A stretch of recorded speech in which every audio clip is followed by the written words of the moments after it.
I've been working on my wife's car here. It's a 2010 Hyundai. It's got a 3.5 V6 in it.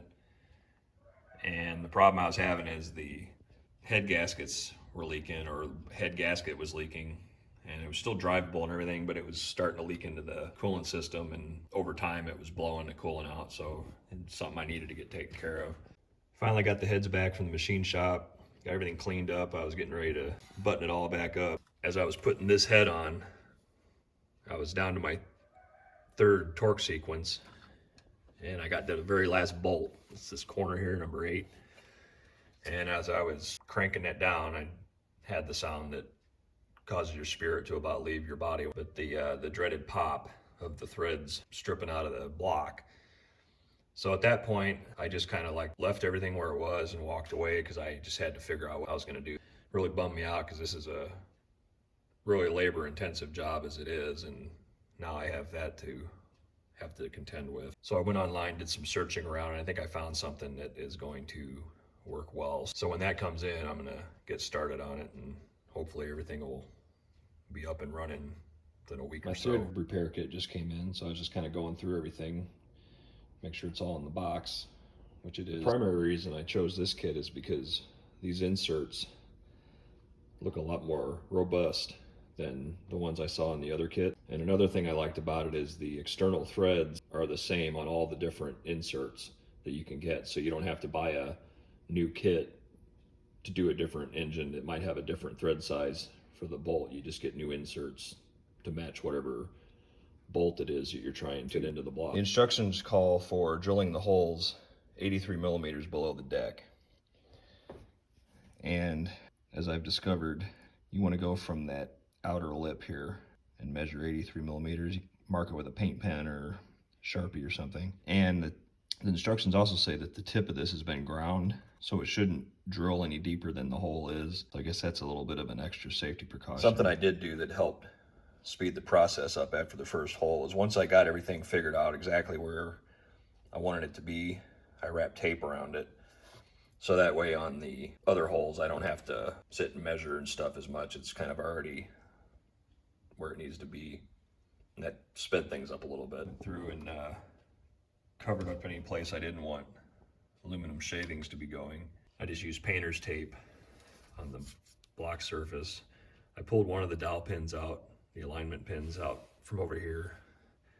Had to use the some vice grips to get it out. I'll take this one out if I need to. I don't know if I'm going to do all the holes or not. I'm going to see how long it takes to do one and then decide from there. On this one, I'm going to use the hole I just did, which has the insert in it.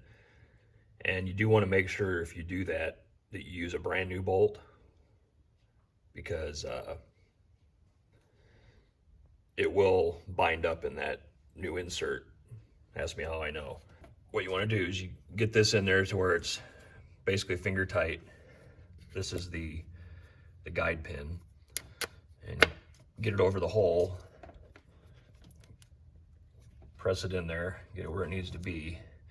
And I've been double checking them, because I had one hole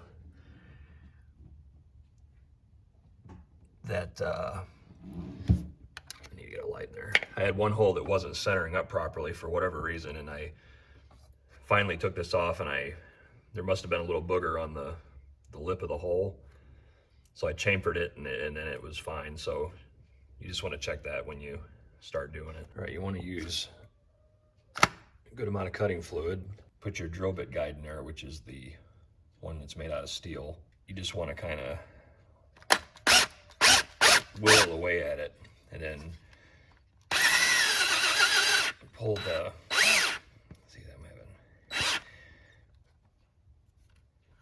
I've been having trouble with this one staying in, even no matter how much I tighten this. But you basically just got to make sure you get the chips out. You don't want to let them build up in there too much. Once you get in there about a couple inches, you can take this whole thing off, because it'll guide itself. You just got to make sure you're pushing straight down on it. But the drilling part's probably the fastest part of this whole process. Periodically, you'll want to clean the hole out of all the excess shavings, just so you don't get bound up or anything. And I found the best way to do that is to use the shop vac, get that over the hole, and then you have a compressed air with a little extension on it, and you go down in the hole and clean it out. You pretty much, I wouldn't even attempt this if you don't have compressed air to work with, because that's about the only way I can see to get that stuff completely out of the holes. And here's, like I was saying, once you get the drill bit in a couple inches, you can just pretty much guide it yourself. Just put pressure on the top of the drill and then just guide it in slow. The drill bit will do most of the work for you. That's what the hole will look like once you get it drilled and cleaned out. All right, the next step will be to tap the hole. You'll want to use the 3-flute tap. And then you recenter everything up like you did before. This guide doesn't have much to hold on to when you're setting that up, so you just don't want to let it go in there too far. But I've already got everything lined up here. And then you'll want to switch over to the tap guide, which is the aluminum one. Get your tap in there. You want to make sure you use plenty of cutting fluid. Okay, then you want to get started with the tap.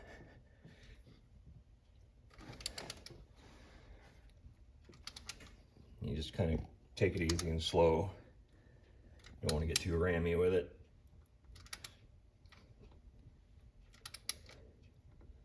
And once you go in a little bit, go back a couple turns just to keep the chips cleaned out.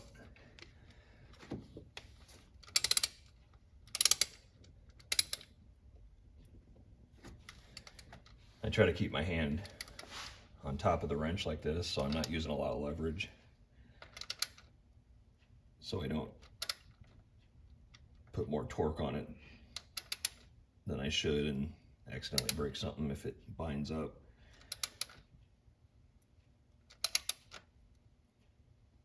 Then you go back again, just like before. And then this is the same as with the drill. You can, once you get a couple inches into the hole, you can take this all off, and then the tap will guide itself in there. And then, like in my case, I have it taped, so I just go to where that tape is, and it's right where it needs to be. There, I have the hole completely tapped now. You can see I got down to my tape. And like I said before, this is the longest part of this whole process. I pull the tap out several times, probably 3 or 4 times during the process, and blow out the hole and blow the crap off the tap and everything else. I just want to have a good set of threads in there. Okay, on the third step here is to use the 4-flute tap. What this is for, it's not necessarily for cutting, but it's to flatten out the threads at the bottom of the hole. You can see the difference there, so that the insert will bottom out into the threads. It won't have a taper there.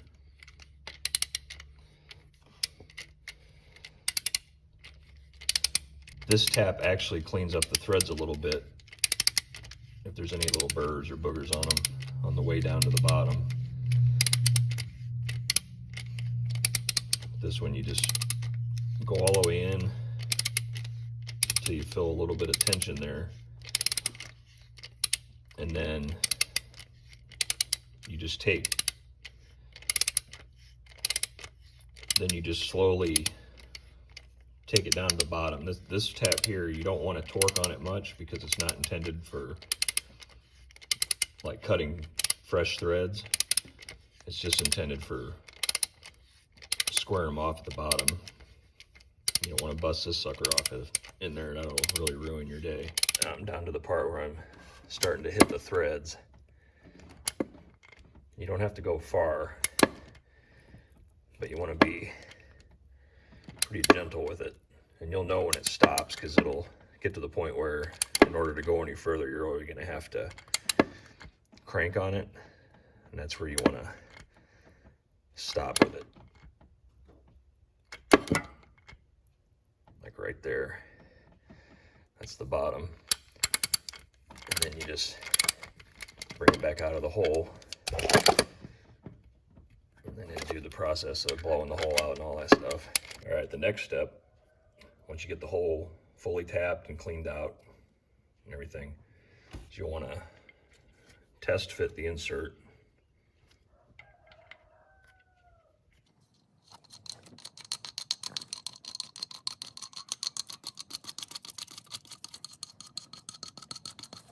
There's a little insert tool here.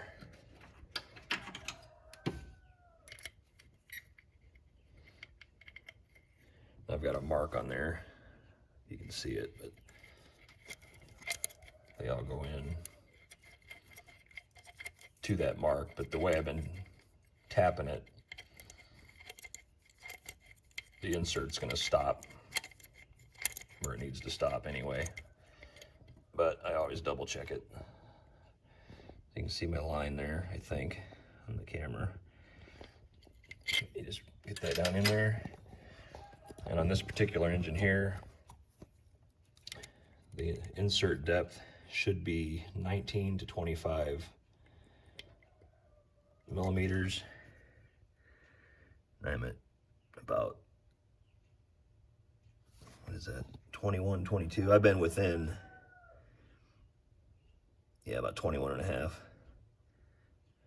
But I've been within a millimeter on each one. So now that you got that squared away, the next thing you want to do is you pull it back out. The next step you're going to do is you want to clean those threads out really good with brake cleaner. And then I prefer to use my fluid extractor just because compressed air alone blows all over the place. And I did it. Suck out the bit that's in there with the fluid extractor, and then I blow it out with air, and then I do it again. Probably don't have to do it again, but that's just how I roll. You're going to want to do the same thing with the insert. I clean it really good with brake cleaner, blow it off with air, and then I repeat it. Wash, rinse, repeat. All right, next you want to get your thread locker.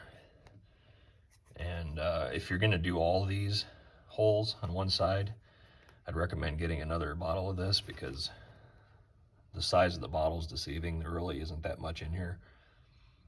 And I found I had to go buy another bottle. I'm still on the bottle that came with it, but I don't want to have to run all the way into town later and potentially get a new one.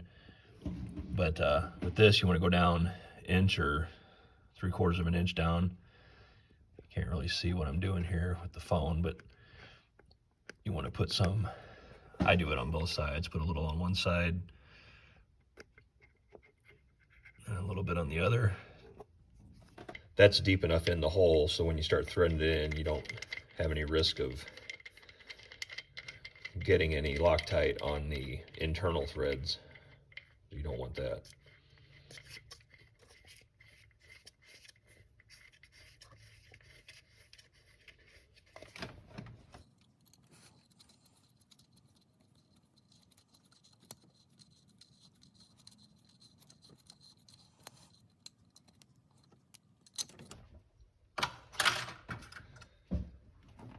Last double check of the depth,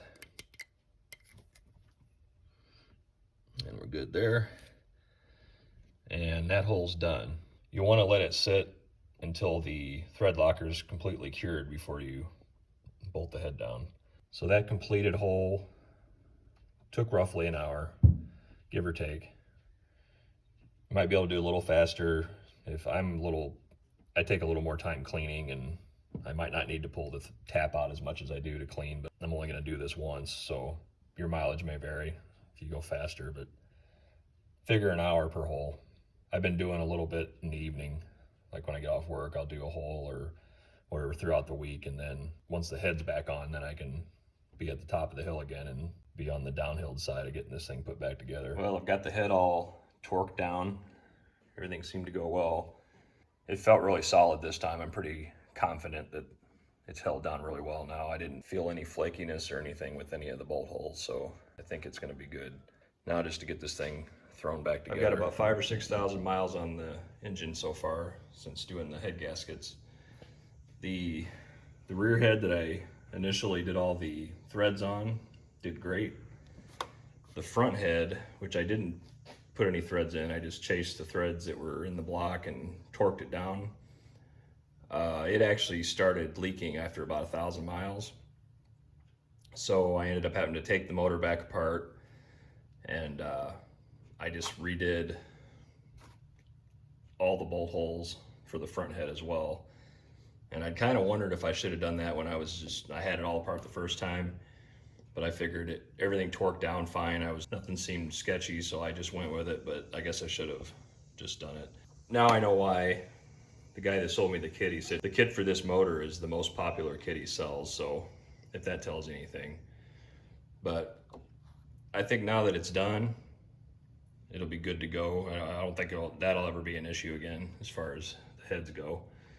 So it's got 160 some thousand on it now, so see if I can't get this one to 300. I think if you've got the ability to change the head gaskets on one of these engines, then doing the block inserts isn't going to be a problem for you at all. So it takes a lot of time. It's a real pain, but it's done and it runs good, and that's all that matters at this point, I guess. Thanks for watching.